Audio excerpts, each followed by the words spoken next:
Imagine a sovereign rising from the abyss, her bones echoing vengeance, her very presence warping fate. Meet Obsidia, the sovereign of Dark's End, Mobile Legends' 130th hero. Her lore is ice cold and bone-chilling. Reborn from Shadow, craving dominance across the Land of Dawn. What secrets lie in her bone shards? And how will this abysmal marksman rewrite the meta? Grab your popcorn because by the time we're done, you'll be itching to master her deadly reign. Welcome back to Mobile Legends News. Today we're diving into Obsidia, the newest marksman joining the fray in the MLBB universe. Set to debut with the highly anticipated Project Next 2025 update. Obsidia arrives as the game's first Abyss-based marksman, promising a unique kit and lore that sets her apart. Her release is officially scheduled for September 17, 2025, and the hype train is in full speed. So let's explore what makes her so epic. If you've been playing Mobile Legends lately, you know that the gold lane meta is packed with familiar names. Heroes like Leslie, Claude, and Brody continue to dominate with high mobility, range, and burst. But the issue? They've started blending together. Hypercarry marksmen with flashy ultimates, easy escape tools, and late-game scaling that decide matches before mid-game. Great, but also stale. Here's the problem. Wave Clear and Sustain have overshadowed strategic positioning and high-risk, high-reward plays. Players complain that games feel too templated. Pick X marksman, clear minions, farm until 12 minutes, then teamfight. Where's the creativity? Where's the thrill of outsmarting the opponent? Tanks and fighters keep building sustain and crowd control, while mages spam spells from afar, leading to gameplay that lacks dynamic tension in the laning phase.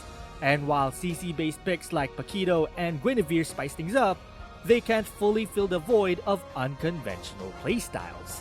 Enter Obsidia. She's not just another farm and peel marksman. She brings stacking mechanics, mobility, and disruptive offense, shaking the meta right where it hurts. Her passive Return to Bone lets her collect bone fragments and convert them into bone shards, which actively enhance her abilities and basic attacks. Imagine farming waves, but also growing power steadily, and then bursting targets with intense written damage when you hit your stacking threshold. That's a fresh dynamic. Basically, the current meta is over-reliant on safe scaling, predictable plays, and comfort picks. Players are hungry for hero-specific uniqueness, skill expression, and dynamic risk-reward gameplay. Obsidia promises exactly that. She addresses the sameness issue by demanding precise stacking, timely activation, and bold movement. So here's the scene. The Land of Dawn is stuck in a grind fest. Obsidia is the remedy, a hero that demands intelligence, precision, and cunning. If she hits right, she could reignite the meta with aggressive, bone-sharp gameplay that feels fresh, creative, and absolutely thrilling. Now let's dig deeper into Obsidia. Not with a shovel, but with the kind of excitement you'd save for opening a brand new skin chest and actually pulling the epic instead of fragments. She isn't just another marksman slapped into the game. She's a bone-obsessed powerhouse who brings something genuinely different to the gold lane meta. To really understand her, we need to take a look at her abilities, her playstyle impact, and how she might just change the rhythm of Mobile Legends battles as we know them. Obsidia's core identity revolves around her passive, which lets her collect bone fragments and convert them into bone shards. Think of this mechanic like collecting loose change. It feels small at first, but once you've stacked enough coins, suddenly you're rich enough to buy the whole item shop. In gameplay, those fragments aren't just decorative. They empower her attacks, giving her damage spikes that force opponents to respect her timing. Unlike traditional marksmen who need 10 minutes of peaceful farming before they're terrifying, Obsidia is a hero who builds momentum as she plays. And when she cashes in her stacks, she hits like a truck driven by a ghost. Her second skill adds to her unpredictability. Phantom Shadow Meld isn't your typical blink to safety and prey ability. Instead, It's a quick dash that can be used aggressively or defensively, like a thief dodging a crowd only to reappear behind you with your wallet. Imagine being a tank who just spent everything trying to pin her down, and suddenly she slides out of range and keeps firing bone-infused bullets straight through your health bar. This kind of mobility makes her much more than a stationary damage dealer. She feels more like a marksman who borrowed some assassin DNA. And then there's her ultimate, Hunt of Bone. This is where things get wild. Most marksmen use their ults as finishers or long-range nukes, but Obsidia plays with psychology. Her ultimate tethers her to a target, preventing displacement while dragging her along with the enemy's movements. Imagine trying to sprint away with your team while dragging Obsidia like an unwelcome shadow that just won't go away. It forces the enemy into tough decisions. Do they waste their resources trying to peel her off? Or do they retreat and risk her entire team collapsing in on them? This tether turns fights into chess matches, where every move counts, and Obsidia holds a piece no one else has. So, how does this translate into actual matches? Well, in the current meta, gold lane feels like a hamster wheel. You farm, you clear, you wait for your tank to engage, then you unload everything in the last 5 minutes. Heroes like Leslie, Brody, and Claude dominate through steady scaling and flashy ultimates. But let's be honest, it can feel repetitive. Obsidia is here to stir that pot. By collecting fragments and activating her shards mid-game, she brings a new layer of pacing. Suddenly, the gold lane isn't just about waiting for late game. It becomes about hitting specific shard spikes and punishing opponents who don't respect the bone economy. Her strengths are obvious the moment you try her.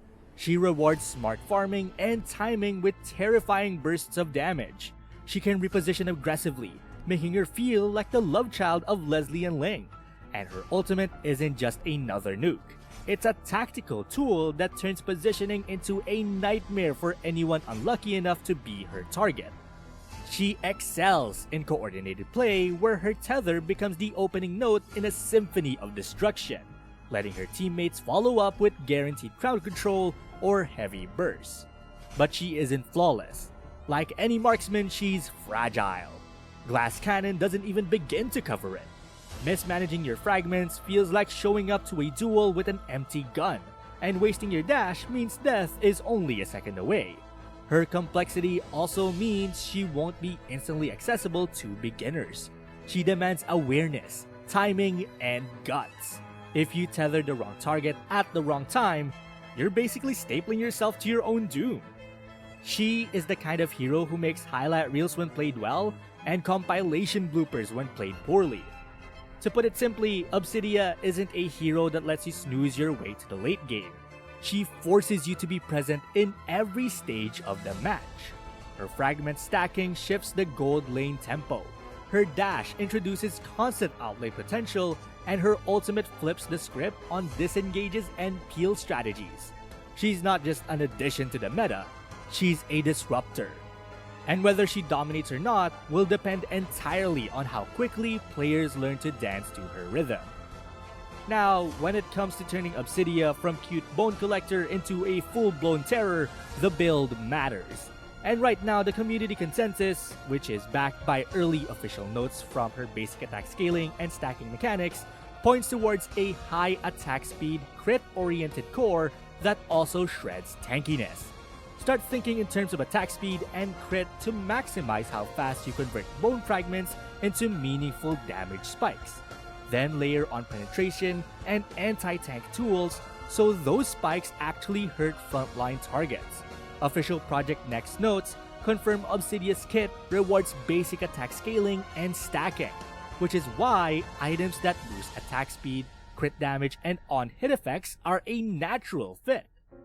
A practical path many theory crafters are using places Windtalker early for fast clears and extra attack speed procs, then builds into Berserker's Fury to turn those procs into devastating crit windows.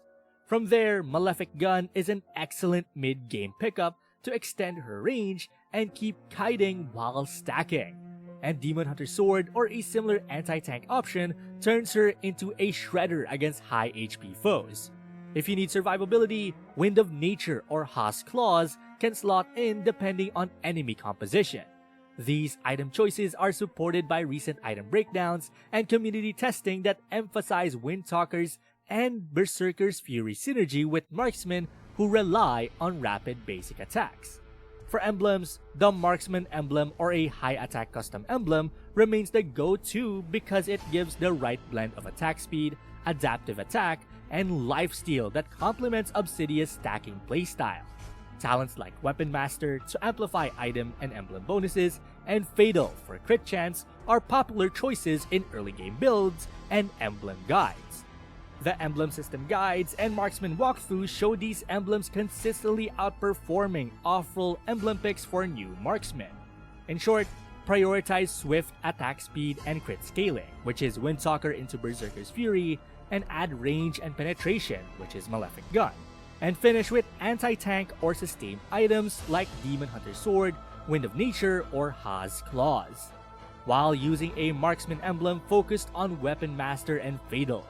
This combo maximizes her stacking windows, makes her tethers hurt, and turns her from awkward novelty into a carry that punishes poor positioning. Obsidia rewires how the gold lane plays. She turns tiny bone fragments into monstrous late mid-game spikes, combines assassin-like mobility with marksman sustained damage, and uses a tether ultimate that forces smarter positioning from both teams. If the early community testing and Project Next design goals hold true, Obsidia won't just be another carry. She'll be a tempo controller who punishes complacency and rewards timing. Team coordination and clever itemization will be the key here. So, what do you think? Will Obsidia be the meta breaker Project Next promise or a niche gimmick? Drop your take in the comments. Smash that like if you learned something, and subscribe to Mobile Legends News for more pro builds and first day guides. Check our channel for our upcoming pro combos and pro build deep dive next. Till next time.